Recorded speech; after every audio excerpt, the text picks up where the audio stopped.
microphone. General, good morning. Good morning. President claims that the extent of proliferation of illegal drugs now has reached to classify as a national security threat. So do you agree, sir? And if you agree, what then should be the national security strategy to eliminate this threat? Well, first, you have two components in your question. That the drug problem has become a national security threat. I am inclined to agree with that premise. And let me tell you that in the relations with nations, it has been historically shown that those who would like to destroy other country for their advantage, they use drugs to weaken the fiber of that national society. It happened to China, and this is what they claim. In fact, the rationale for really recovering their old glory is because they do not want to the indignities of the past because of drugs to repeat. Okay, having said that, the other one is I agree on the strategy. Is that your question? All right. What Yes. should be the strategy? Well, look, this drug problem is not unique with the Philippines. This is a problem all over the world. It's a problem in America, and a big problem. Now, some states in America try to rectify the problem by legalizing it, but much of the states of America is not doing that. Now, other countries, sige po. Other countries, they use less violent options by education, by rehabilitation. But there are also those who use violence. Now, by experience, it appears that the result, even with those who applied violence, like in Bangkok just a few years ago when Shinawatra was the prime minister, it did not end. It did not end the drug problem. So you ask me what is the best. I wish I can tell you. Then I'll be president. But do you agree how the president handles the problem? Well, again, that's a nice question. Huh? You are putting me on the spot. Well, let me put it this way. This is not, I think, now I am speaking more than my capacity, my competence. But let me say it just the same. This problem, I would suppose, I mean the strategy or the present program of the president, I think it's not permanent. Now, we are not sure if this, if the drug problem, in his view, is now manageable, he will change the strategy, I suppose. And I think if you agree, he might change it later, sooner than later. All right, thank you, sir. Thank you, Henry. Pia or Rappler? Good morning, sir. Sir, you used to be the National Security Advisor. What do you think of President Duterte's recent pronouncements on defense agreements with the U.S.? For example, his desire to end the war games with the U.S. and also to review the EDCA. What do you think of this in light of the West Philippine Sea dispute we have with China? Well, at the surface, the impact at the surface is negative. But I say at the surface because I don't want to underrate the strategic thinking of the president. Now, I don't want to elaborate on this because I do not want to pretend that I know him better. Let me just give you an example, although it's not a very good one. But it will indicate to you what I'm trying to say. Before the election, or just after the election, she said so many things against his vice president. Am I correct, you recall? Yung magkaaway sila. Tama ba yon? You recall? Vice President Lenny. Hindi pinapansin. Tama? At saka mayroon pang mga salita na medyo mahanghang, hindi ba? All right. But look, later on, Vice President Lenny went to Malacanang. He even kissed her hand. Am I correct? I saw it on the picture. Tama ba yon? So, what does this mean? Oh, you make the conclusion. Okay? Sir, just to follow up. You have to think more than more than the surface, you know? Okay. Sir, earlier you said that the impact on the surface would be negative. What do you Yeah. mean by this? Well, because if you take it as it is, remember our allies like President Obama, the United States, they have their own feelings. The military who conducts this, they are planning. So if you say they will not continue, you know, if you are in the organization like the military, when you conduct an exercise, that is not done just like that in 1 week. That is prepared for months. And they have to simulate. They have to practice by themselves. Why? Because in the military, for exercises, the maximum allowed casualty, if I remember correctly, is 3%, 1%. If they have a casualty more than that in a military exercise, the commander will be court-martialed. Okay. So it's not that easy. So you could see that there are negative feelings because of organizational or operational constraints. Raymond Tenasa to be followed by JP Bencito of Manila Standard. Raymond. Sir, just to clarify your statement that you believe that U.S. wants us to prosper and to be strong. Yeah, I never said. You've said that U.S. actually wants us to progress and to be a strong country. Of course, yes. Do you believe so? I mean, please correct my thinking, because is that the actual, considering that they are giving us ships from their junks, refurbished one? You know, we are live on TV, no? If I say this to the public, I have no permission to express this on TV from people who talk to me. But you read, I have published a book, Endless Journey. You read the epilogue there, and it is there. I narrated this there because it is written, because if there's any objection, at least I have a basis to answer them. But for here, if I will say that, baka naman sasabihin ng US Embassy or what, I'm trying to promote myself, you know. But it is written there. You look at it, it's available in fully book in National Bookstore, Endless Journey. Epilogue is written there. Who, why, and what. Okay? Sir, I ask this question because I think as far as the statements of the President publicly on where he is coming from against U.S. and why he wants to to break up with U.S. is because we are not getting what we should be getting as allies of the U.S. You are right. And I've experienced that myself before when I was in the government, and I cannot blame the president. But I was also told before, like for instance today, we bought F-50s from FA-50s from South Korea. Yes, sir. There are no missile weaponry according to the publication. Well, I do not know the arrangements between the Pinoy government and South Korea. But what I know in the past, all of this technology which comes from America exported to South Korea, when they re-export it to another country, they have to ask permission from the source. This is true for everybody, Israel and others, especially Israel, because they are the ones who are very active on this. Now, the missile system is, they have to ask permission. But I don't know how much it will cost now with the missile system. So maybe we will only buy it when we exactly need it already.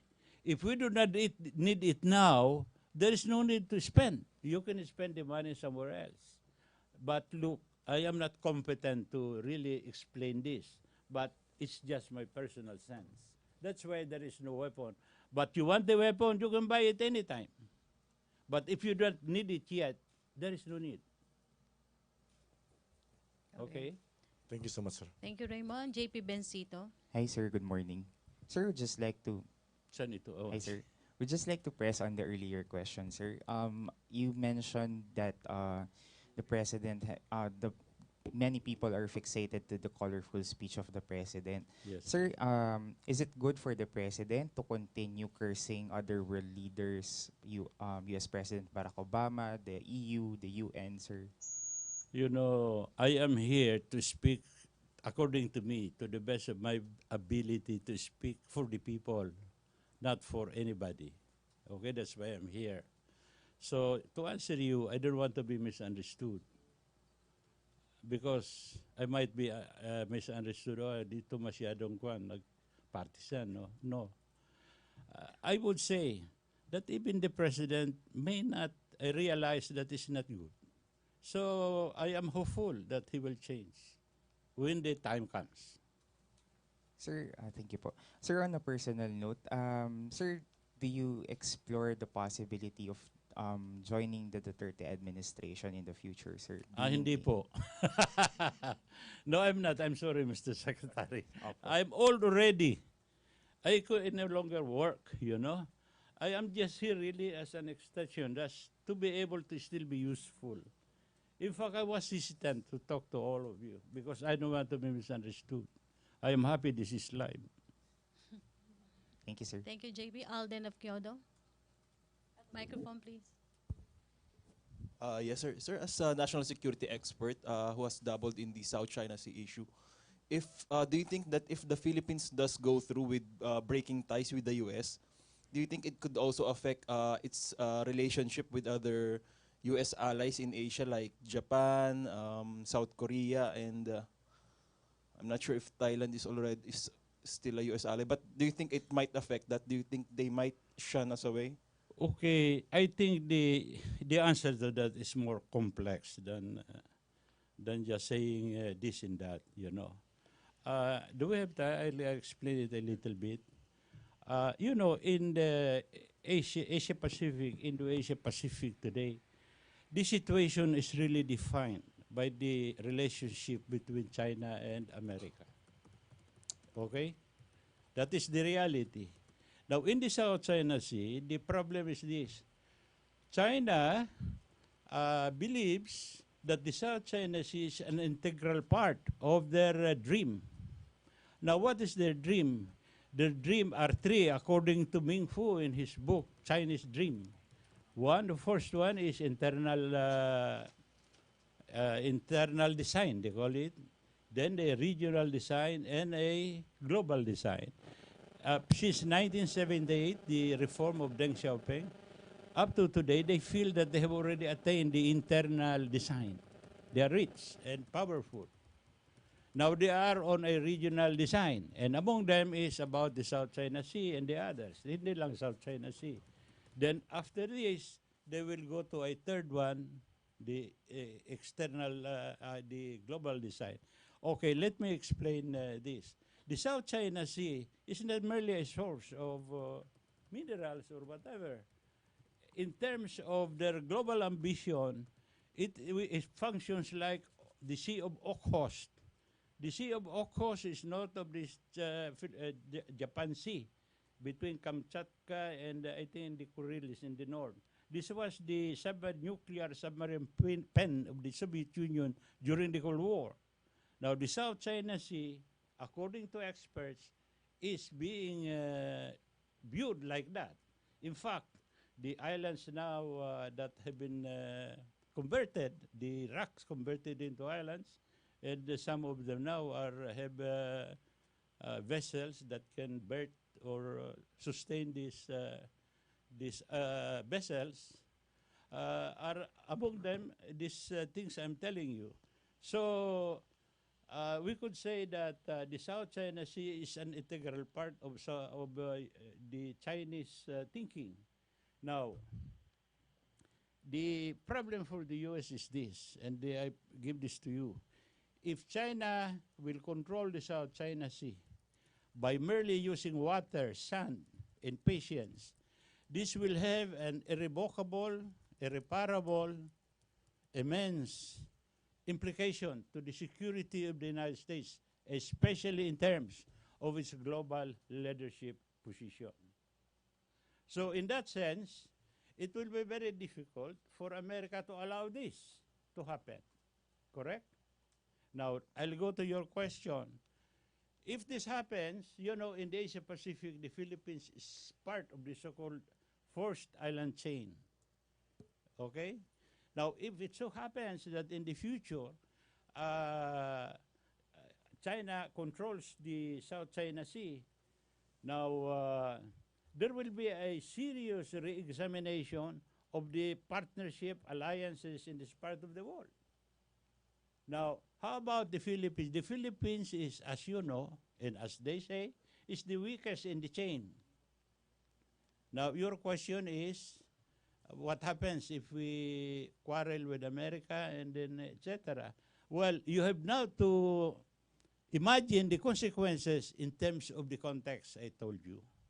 Okay. Sir, given your statement, sir, saying that the nations in Asia is defined by their affiliations either with the US or China, how do you think it would be possible for the Philippines to remain neutral? Because the logical conclusion to that, sir, is it's either we are with China or either we are with the US. Correction. Excuse me. I did not say that.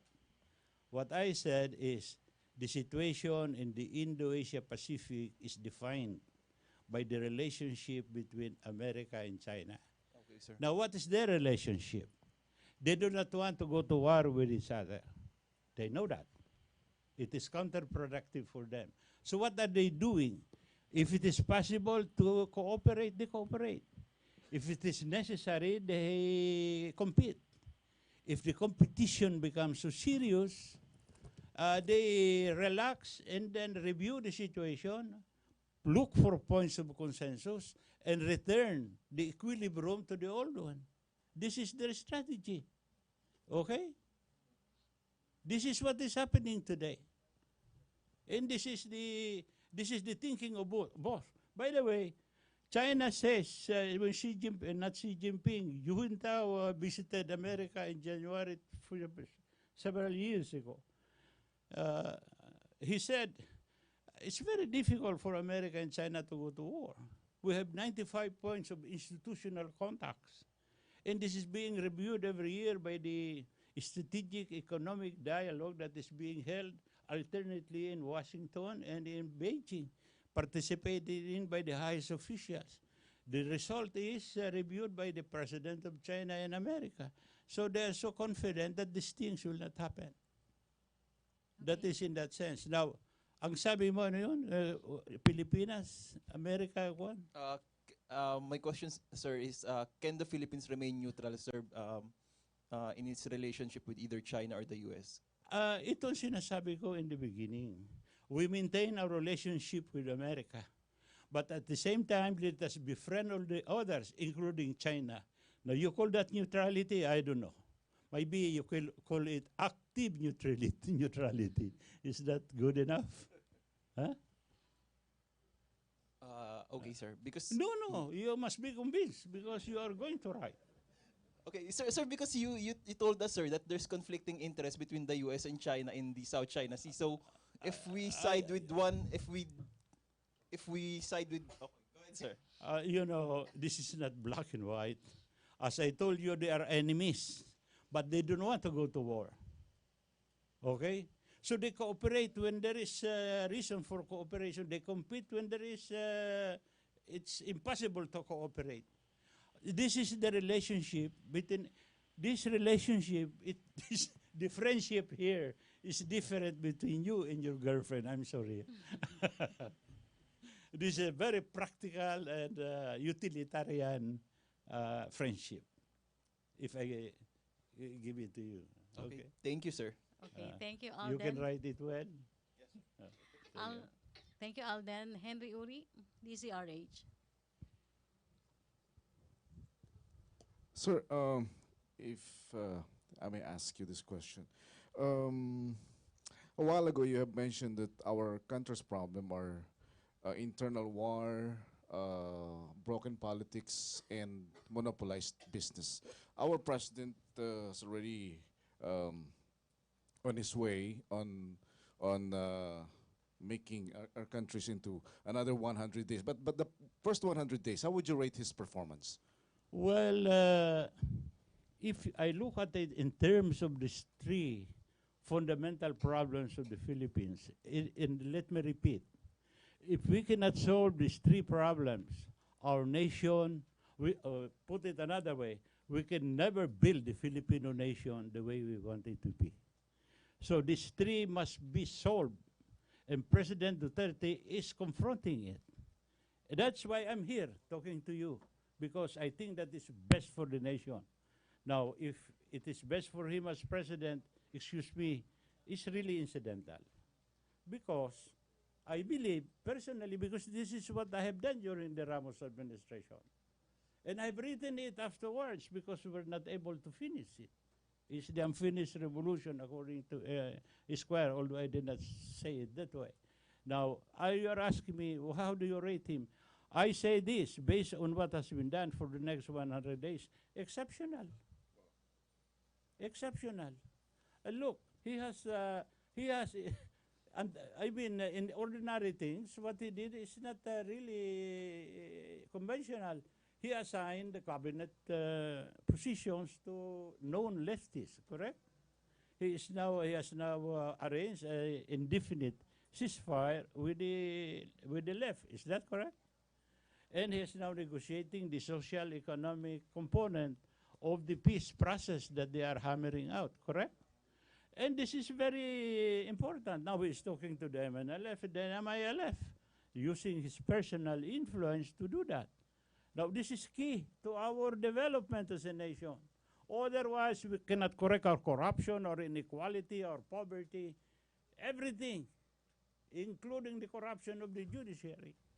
But if we can solve these three, all of this will follow. Believe me, I hope the nation is listening. Thank you, Henry. Pwede yung isa pa. This is a Yes. Viber question from our colleague Deo de Guzman of DZXL. He said, is it prudent for President Duterte about bad-mouthing USA in terms of security? He even said that CIA is trying to kill him. What is your, I think he's asking for your opinion on that. Well, I hope your friend will understand. I cannot comment on speculation, you know.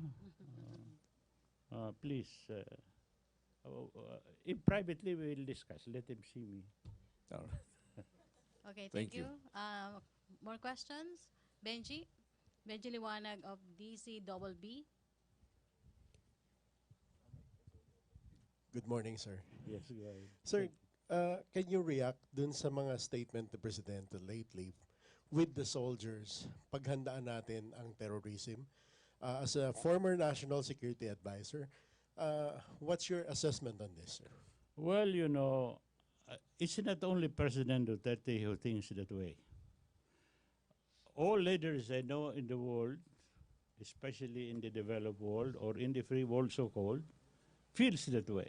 Because the fear today is the convergence of mass destruction weapons with the terrorist. That's the fear. All right. You know, insofar as terrorism is concerned, there is a complex background of that, why there is terrorism in the world today. And you will understand why in France there is so much terrorist action. You will understand why the 9/11 happened in the United States. Now, the historical antecedents that converge to create the situation so that young people are motivated to engage in asymmetric actions at their expense is because of this kind of situation that developed. Now, I think the Pope and the others understand this, and they are doing something about it, if I may say so, to their credit, by their statements.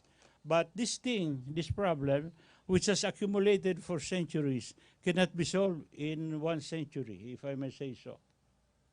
This will take time, and this is part of the development process, I think, of mankind, so that later on we become we elevate our qualitatively human condition to a better, higher way, you know.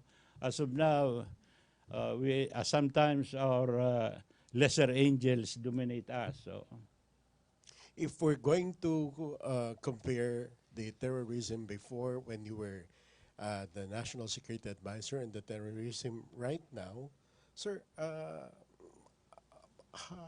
how would you assess it? you know, that's a very good question because I was National Security Advisor, you know. During that period, si SKJ,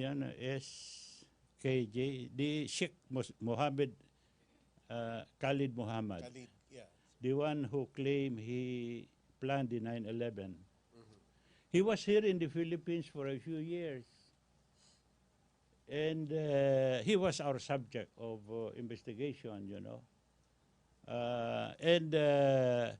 If you recall what happened in the explosion in Malati, where General Rason recovered these CDs about the plan of these terrorists to bomb Washington, White House, CIA, and the Pentagon. Task Force Bujinka.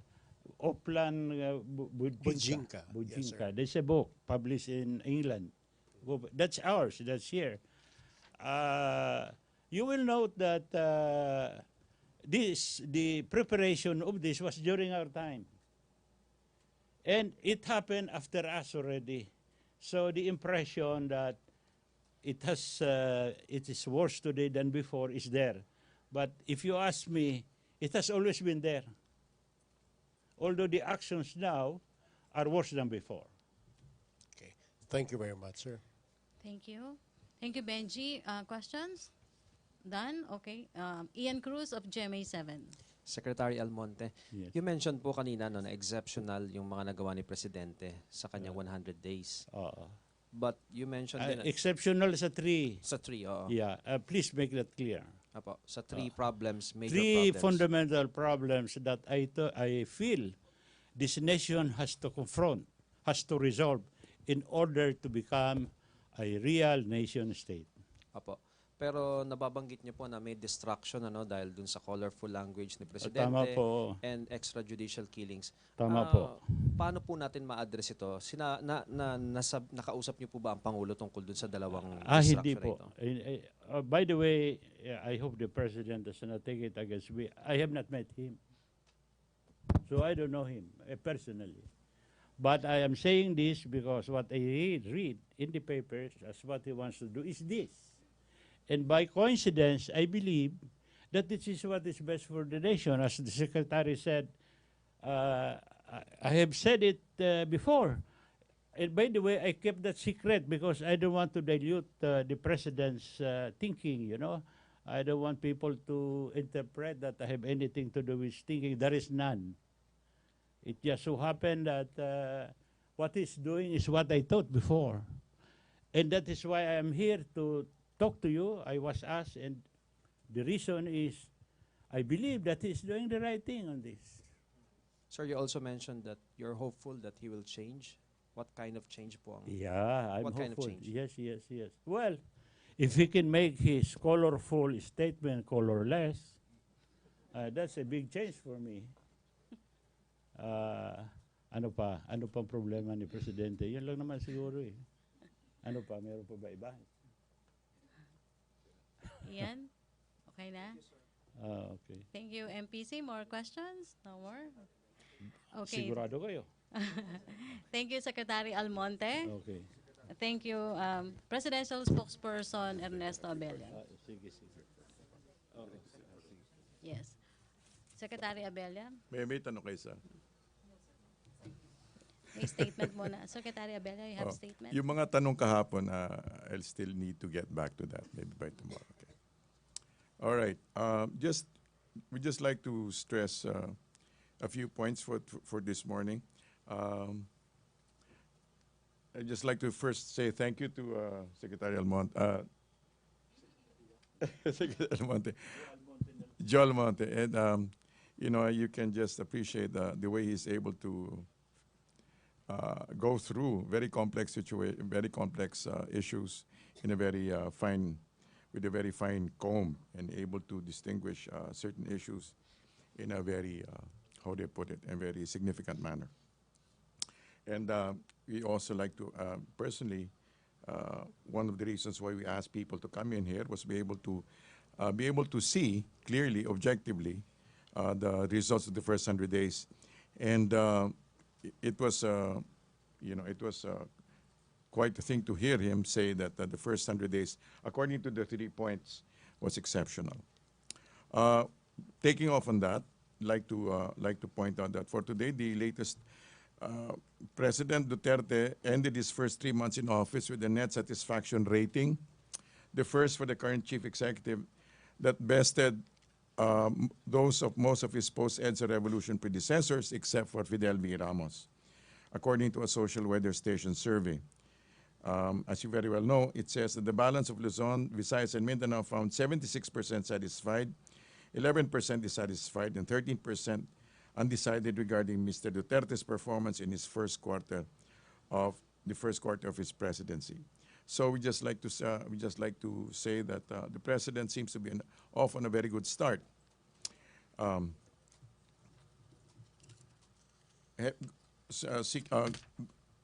Piggybacking on that is the World Bank report that the Philippines is expected to accelerate by another to accelerate to 6.4%.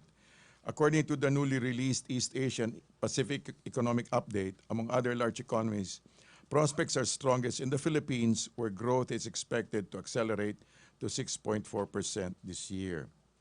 Also, another point of interest is that the BOI, the Board of Investments, on Tuesday, October 4th, said that investment commitments approved in September this year soared 200% to 51 billion from 17 billion a year earlier, reflecting strong investor confidence in the Philippines and indicating that growth is sustained and accelerated.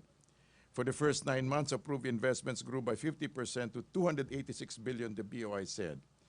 Investments are coming in are in sectors that will elevate our competitiveness, such as power and infrastructure, Seferino Rodolfo, Trade Secretary and BOI Managing Head, said. Okay. The investment pledges were generated from 192 projects with a total estimated job generation of 37,487 expected at full operations. Rodolfo also noted that imports have also increased, basically driven, of course, by the coming Christmas season. The tax reforms in the conference, the tax and other economic reforms are also expected to spur capital market activity. In a conference organized by the international law firm Latham & Watkins, government officials and business executives cited the 10-point socioeconomic agenda outlined by the administration in consultation with the private sector. And they said that the planned reforms will allow capital markets to play a bigger role in financing companies that invest in projects supporting economic expansion. In other words, there's a thrust not just towards hot money, but actual foreign direct investments. We'd like to confine the questions here, if there are any. Questions, Maricel Halili, TV5. Hi, sir. Good morning. Sir, Morning. where can we attribute the very good net satisfaction rating of the president? It was based on apparently the perception of the people that he was doing his job. Okay. But what particular message does this survey convey to the critics of the president? That the people trust what he's doing. Okay. And that there's no basis on For? the critics? That's not saying that. It's simply saying that the people, in spite of the noise, are continuing to trust the president. Sir, can I just have a confirmation with regards to the appointment of the ambassador to China and Yes, Malaysia? that's already confirmed. Chito Santa Romana. How about Charles Jose, sir? I don't have word on that yet. Are there any other new appointees? None so far that I know. But Chito Santa Romana was confirmed. I got the confirmation last night. Okay, thank you, Thank you. sir. Question, Hannah, Sunshine TV. Hannah Sancho. Sir, reaction po sa sinabi ni Defense Secretary Lorenzana na misinform lang daw po ang Pangulong Duterte. I think he corrected that. Okay. He corrected that. It was their mistake. No, he was saying that perhaps they were remiss. Okay, so he corrected that statement. So, clarification, sir. Hindi po wrong ang information na nakukuha ng Pangulo. Ang sinasabi na baka sila ang nagkulang. Okay. So, there's still a possibility na magbago po ang isip ng Pangulo regarding sa joint military exercise kapag nagkaroon po ng mas magandang assessment ang DND? Ang sinasabi lang po niya is kulang sila, mukhang sila ang nagkulang, and they're still awaiting for actual actual decisions coming from the President. Sir, saan po nakuha ng Pangulo yung basis niya na walang pakinabang po yung joint military? Hindi na pakinabangan ng mga Filipino soldiers yung joint military exercise despite na ilang beses naman tayo nagkakaroon ng war games with the U.S. forces? Part of it siguro na, for example, katulad ng sinasabi nila na ang talaga namang at sa pagkakaintindi ko na ang talagang nagkakaroon ng benepisyo yung mga sundalo ng Estados Unidos dahilan sa sila yung natututo. Hindi naman sinasabing wala tayong nakakuha, mayroon din naman tayong natututunan, pero sinasabi parang mas nagiging sa kanila, mas nagiging pakinabang para sa kanila kaysa sa atin. Sir, na-mention na ng Pangulo yung nire-review ng legal team natin yung EDCA. Okay. At parang ang dating lang naman na parang papunta na yung Pangulo doon na gusto niyang, kinoconsider niya na baka i-scrap ang EDCA.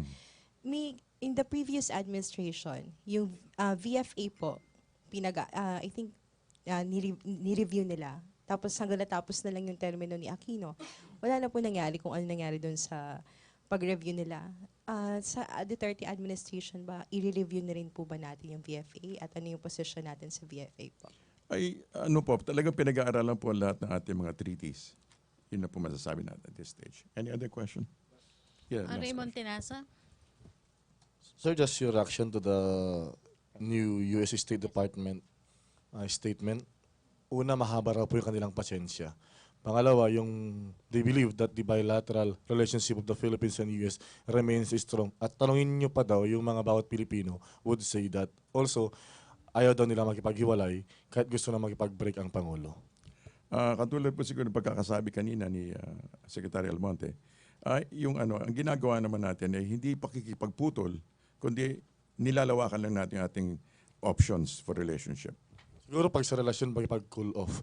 So, paano natin Hindi po, ma-attain? nilalagyan mo ng salita ang aking bibig, okay? No. Cool. It's from me. So siguro, baka tawagin pag sa relasyon, cool off kasi hindi naman total breakup. So, ayaw ng US, how could we actually apply what the President want to? Ang alin po? Kung ayaw... Hindi naman po siguro cool off, kundi open relationship. Okay, thank you. Okay. Okay, thank you, Raymond. So, Thank you. huling tanong po, yung dalawa na lang. Kita Sige, dalawa. Ian, to be followed by JP. JP. Microphone there. Ian. Secretary, Yusek, nandun po ba kagabi sa Senate anniversary, sa Old Senate si Presidente? Hindi ko po alam yun. May reaction po ba kayo? Opo, kasi napabalita po kasi na pumunta siya doon sa... I'm sorry, I don't have information with that. I was at another event.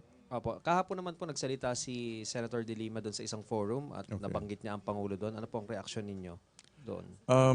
Again, siguro what we can say is she is entitled to her own opinion. Okay. Thank you. JP? Sir, may last daw si Benji Liwanag. Hi, sir. Good morning.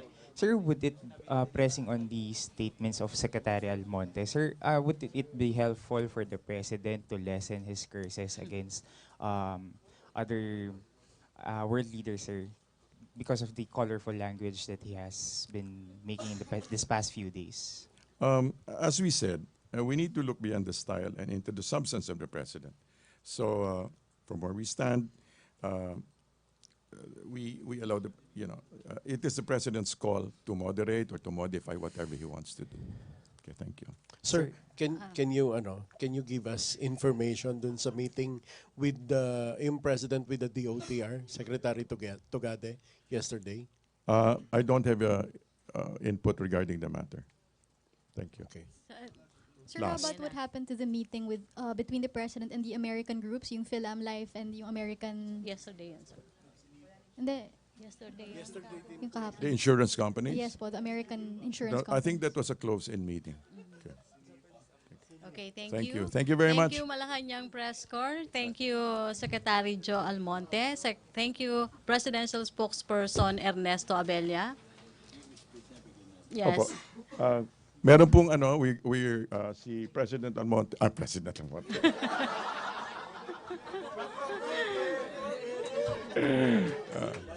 Yes, sir. Binibigay na ba? Binibigay yung there are giveaways. Giveaways, loot bags. More background Okay. information. Basically, ito yung yung basis ng basic na Okay. Yes. Okay, thank you. Yes, thank you, Secretary Joe Almonte. Thank you, Presidential Spokesperson Ernesto Abella. Thank you, Malacanang Press Corps. Back to our main studio sa Radyo ng Bayan and PTV Channel 4. All right. Doon mismo yung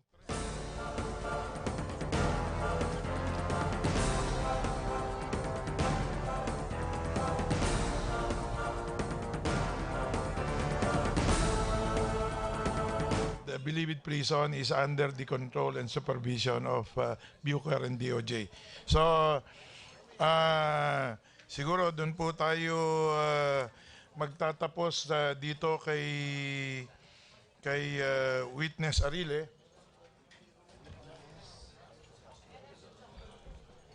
Okay, sige po. Point of information coming from Congressman Acop. Thank you, Mr. Chair. According to our resource person this morning, what he divulged is confidential. Now, the confidentiality of documents or testimonies presented to Congress is governed by a memorandum circular from the Office of the President. Memorandum circular number 8, dated 1964, from the Office of the President. And before classified matters can be divulged in congressional hearings, it has to be cleared by the department head. So I think we should advise all these people, if they are really government or action agents, then this should be undertaken, Mr. Chair. Kanya nga po, mukhang clear naman po nila, pero for the record, para lang po malinaw, are you clearing this, declassifying this information shared by this witness to the committee? Mr. Chair, may I share a comment? Your Honor, yung pong binasa, of course, there's nothing confidential about the affidavit. Now, dun sa annex, nasulat niya kay Presidente, there's nothing confidential about a person writing to the President. Hindi naman ito nanggaling sa anumang government agency. As a matter of fact, I conferred with General Bato de la Rosa, and he told me that since it is a simple letter, and not simple, it's a letter from a person, from a constituent, from a citizen of the Philippines to the highest official of the land, to the President, I think there's nothing confidential about it. And so I believe that it should be accepted by the committee, and that also, in order that the picture will be complete, and so that the other members of the committee who wanted to ask question about the issuance of this letter, about the Oplan Kronos, then I believe that to complete the presentation, we have to present Colonel Valeroso, the handler or the intel officer of the witness. Maraming salamat po. At least kami pong mga miyembro ay nabawasan po kami ng palaisipin kung ano ang mga potential potential repercussions po nitong testimony ng ating witness. No? Before we proceed, I just want to recognize or acknowledge the presence of Congressman Celso Lobregat and Manuel Dalipe. So, sige, Ron, Congressman Sano. Thank you very much, Mr. Chair. First, just for the record, kiniklaim po kasi nung nag-testify kanina that he is a government asset. Nonetheless, we just take it and put it in record that it is the Secretary of Justice himself who is assuring this committee that this particular piece of document is already considered not classified in the first place because it has come from this particular inmate. So just for the record, Your Honor. Salamat. Siguro po, tapos na po tayo dun sa witness, Arile. Samahan na hot na maibalik sa holding area and to pave the way for the next witness who is General Valeroso? Police Superintendent, Police Superintendent Jerry Crisostomo Valeroso.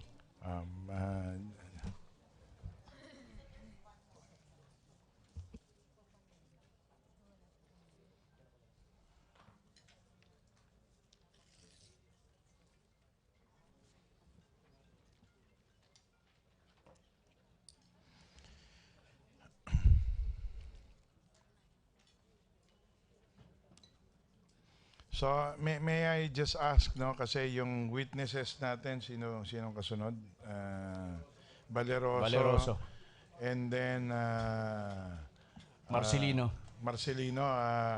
Ito si General Valeroso, kahit walang immunity, yung Marcelino kanyo. Kahit wala din pong immunity, he is willing to testify. Okay. Yung just to give a heads up to General Bucayo and General Villasanta. We need your written statements and or si General Villasanta. Now, gusto ko lang po i-clarify, no? This is not, this hearing is or inquiry is in pursuit of House Resolution 105. At this point in time, marami na po tayong na-establish and save for a few more witnesses. Sa tingin marahil ay marami na po tayong magagawang batas because this hearing is all about this inquiry is in aid of legislation. No? So, hindi po tayo nagtatapos dito sa hearing na ito kung mag-terminate man po natin ito because we have subcommittees that will pursue reforms on 4 of the 5 pillars of the criminal justice system. Magpapatuloy po ang mga hearing kung saan alamin po natin yung mga reforma na kailangan po natin that will require legislation. So, maaari po tayong magtapos dito pero magpapatuloy pa rin nga po tayo. So, don't you worry that we may not cover all of the witnesses that DOJ and or other members of the House would want to be covered because guided by the desire of the Speaker to terminate this in a meeting or two, tuwing pagkatapos po ng hearing namin, kami pong yung mga vice chairman namin, kami po ay nagpo-postmortem para malaman po kung kailangan pa naming dagdagan pa yung mga witnesses para ma-establish yung facts. No? So, please be assured that other committees like the Committee of General Acop, Public Order and Security, the Committee of Chairman Ace Barbers, which is the Dangerous Drugs Committee, magpapatuloy pa rin po ang mga ganitong pagdinig And of course, dun po sa mga subcommittees namin that will all deal with the 4 of the 5 pillars of the criminal justice system, to the point that we need to do and initiate and enact laws to reform this yung enforcement and investigation. 1. 2, prosecutorial reforms needed. 3, judicial reforms needed. And finally, correctional reforms needed. They will continue to conduct inquiry. So wag pong mawawala ng loob yung mga tao na hindi matatawag dito dahil magkakaroon po sila ng pagkakataon na marinig po yung kanilang gustong isalaysay in this other fora that will be conducted under the auspices of the different committees under the House of Representatives. So para lang po malinaw, para po kung sakali pong magtapos tayo, segun dun sa kagustuhan po ng House leadership na tapusin ito in the soonest time possible, then we will try to do that. So anyway, I understand the next witness, Valeroso, Chief Superintendent ba? Senior Superintendent Valeroso is here. So may I now recognize again Secretary Aguirre. Thank you, Mr. Chairman. Before that, before that, may I just give some guidance to the committee, because it was me, as chairman of the Committee on Rules, that decided that this hearing be limited to the jurisdiction only of the Committee on Justice. Initially, this was supposed to be handled by 3 committees. The Committee on Dangerous Drugs, headed by Representative Barbers, and the Committee on Public Order and Security, headed by Representative Acop. But I thought, and I decided, that it would become unwieldy if we have 3 chairs with 3 memberships presiding over this matter. So please be guided that the jurisdiction of this committee is limited only to the national believed prisons. And if any, I read, for example, one of the affidavits here, is not wholly about the believed prisons, but the problem of dangerous drugs in particular. So that should be referred to the Committee on Dangerous Drugs. So please be guided by that instruction, Mr. Chairman. Thank you. Maraming salamat, Majority Floor Leader. At least na-relieve po kami, at saka siguro it's about time that the other committees also do perform their mandate. Para medyo makapag-relax naman po tayo. Anyways, so Mr. Secretary. Thank you, Mr. Chairman. Mr. Chairman, may we ask? before we proceed, having the statement of the majority leader in mind, and similarly having the instruction of the Speaker in mind to terminate this inquiry in aid of legislation as much as possible in in 1 or 2 hearings, for our guidance, when more or less will this be terminated? After 1 more hearing or 2 more hearings? Siguro pagkatapos ito, ang tingin ko mga isa na lang. Kasi depende po sa mamayang postmortem namin ng mga vice chair namin kung ano pa ang dapat patunayan o establish na hindi pa po napapatunayan. So I think the next hearing on Monday, where we will get Sebastian and C, plus a few more others, may already guide the committee in coming up with a report, a committee report for approval of the Justice Committee and then presentation to plenary. I ask Mr. Chairman because in the past few days, there were so many members of the House, a mix of members of the House and members of the Justice Committee, were asking me whether The witnesses previously called will again be presented for purposes of closure of the ongoing congressional inquiry.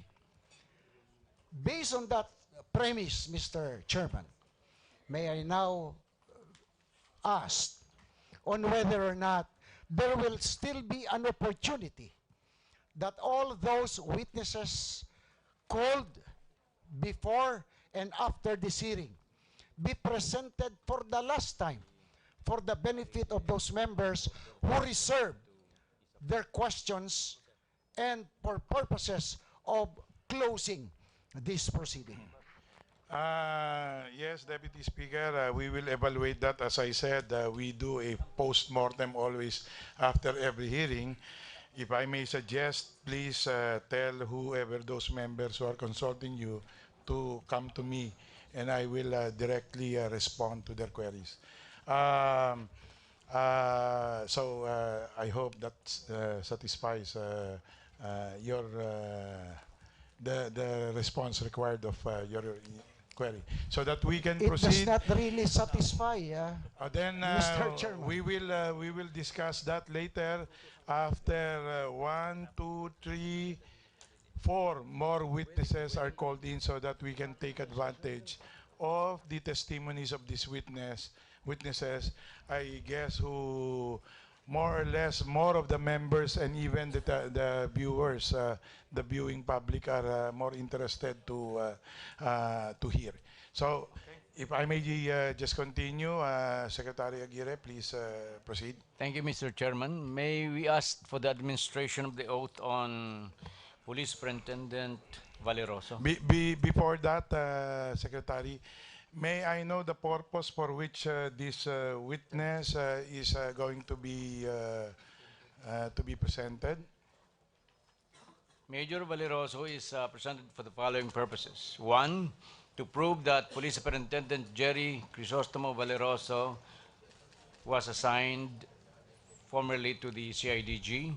2, to prove that sometime in January 2014, he personally recruited Nonilo Arile as a confidential informant.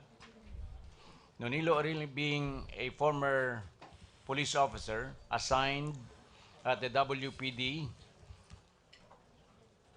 His intelligence gathering skills and background in the investigation was considered in tapping him as an confidential informant. 3, to prove that there are still big-time drug lords operating inside the NBP. To prove that drug trade inside NBP is still alive. The what? Still ongoing. Drug trade was just transferred to the medium security, meaning to say that when the SAF guarded the Building 14 and maximum security prison, pumunta lamang po sila dun sa medium security to prove, well, the extravagant lifestyle of the high-profile drug lords. So before we proceed, the chair is just wondering whether this matter still would require the presentation of this particular witness, since this is corroborative. Does he have personal knowledge of whatever he will testify on, except that he took in this witness Arile? Kasi if we can just Mr. Chairman, perhaps pwede na tayong i-ano yun, ano? We can ask General Magalong na ginawa niya yun. Then we can just stipulate on this para we can spare this committee. Kung ang testimonya niya ay para dun lang sa pagpapatuo-tuo na siya ang nag-recruit, eh palagay ko nasagot na natin yan. Kung wala naman siyang personal knowledge, except that he is basing all of these things that he will say on what Arile had already testified on, meaning hearsay pa rin yan, then we can probably just stipulate on that particular point. Mr. Chairman, ito pong si Colonel Valeroso, meron po isang personal knowledge, nag-conduct siya ng buy-bust operation dyan sa loob ng NBP. Okay, so And on that- besides, it's only 2-page. On that basis, sige, we can Mr. proceed. Chairman. Mr. Chairman. Congressman Sandoval. Yeah, just for clarification. Ito po kasing New Bilibid Prison under the DOJ, no? Pero I just want to be clarified kung bakit may intelligence ang police, may intelligence ang NBI, may intelligence ang Bucor. Pagkatapos dito po sa mga raid na ito, meron pang pati mga Armed Forces Intelligence Service, meron din silang sariling operation. Yeah. But just for clarification lang po, sino ba talaga Siguro, ang intelligence we will handle that at the proper time during the period of interpellation. So, mas importante kasi mapakinggan na natin yung mga witnesses. So, pasensya na kung Sandoval na. But please proceed, Secretary Aguirre. Is Colonel Valeroso inside already? Will you Yes, please sir. stand up, Colonel? Please raise your right hand. I, I, please state your name, Senior Superintendent do Jerry solemnly Valeroso, swear do solemnly swear that I will tell the truth, that I will tell the truth, the whole truth, the whole truth, and nothing but the truth. and nothing but the truth. So help me God. So help me God. Colonel Valeroso, we would like to remind you that you will be testifying under oath and that you are not being offered any immunity in connection with the hearing of this committee. Do you accept that? Are you willing to be examined to proceed? Yes, Your Honor. Did you execute an affidavit Yes, Your Honor. consisting of 2 pages dated October 5, 2016? Yes, Your Honor. Please go over the affidavit to be shown to you and tell this honorable committee whether this is the affidavit that you are referring to.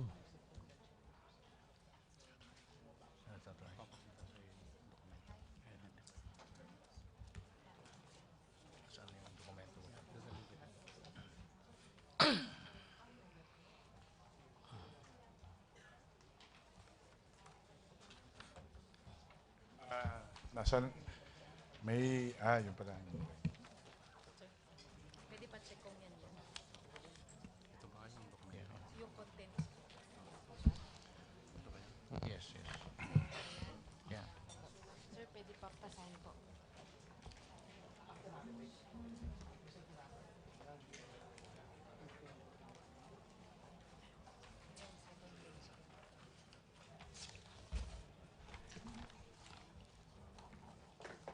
Kayo po yung lawyer.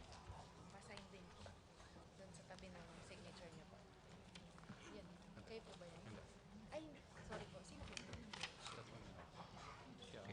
Administering officer. Wala siya rin.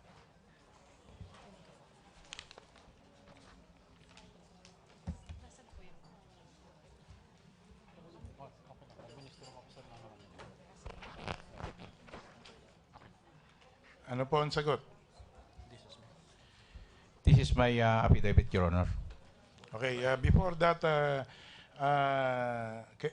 Colonel Valeroso, are you assisted by counsel? Yes, Your Honor. For the record, may I request the counsel to please rise and for identification purposes, state your name. Yes, Your Honor, good afternoon. I'm Attorney Mario Dionisio Jr. from the Public Attorney's Office, assisting Police Senior Superintendent Valeroso. Thank you for that. Thank you. Thank you, Mr. Chairman. Colonel Valeroso,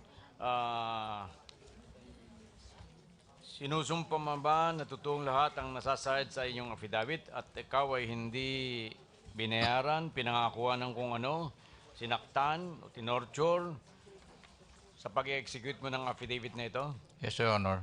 So, voluntary mong ang paggawa ng affidavit na ito? Yes, Your Honor. May we request, Your Honor, please, that this affidavit identified by the witness be marked as Exhibit V, V as in victory. The signature of the witness appearing on the first page as V2. The second page of the document, the affidavit as V-1, and the signature of the witness, resource person, be marked as Exhibit V-1-A. Likewise, may we request that the signature of the oath administering officer be marked as Exhibit V-1-B.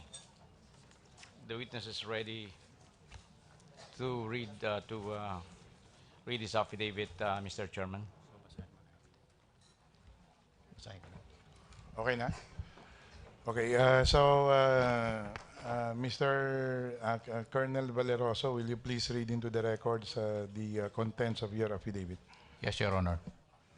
I, Police Senior Superintendent Jerry Crisostomo Valeroso, of legal age, Filipino, married, and resident of Caloocan City, after having been duly sworn to accordance with law, do hereby depose and state that I am a member of the Philippine National Police with the rank of Senior Superintendent. I was formerly assigned with the Criminal Investigation and Detection Group in the Philippine National Headquarters, Camp Crame, Quezon City. On October 1, 2016, I was informed that Nonilo A. Arile, an inmate of the New Bilibid Prison in Muntinlupa City, has executed an affidavit with the assistance of counsels from the Public Attorney's Office.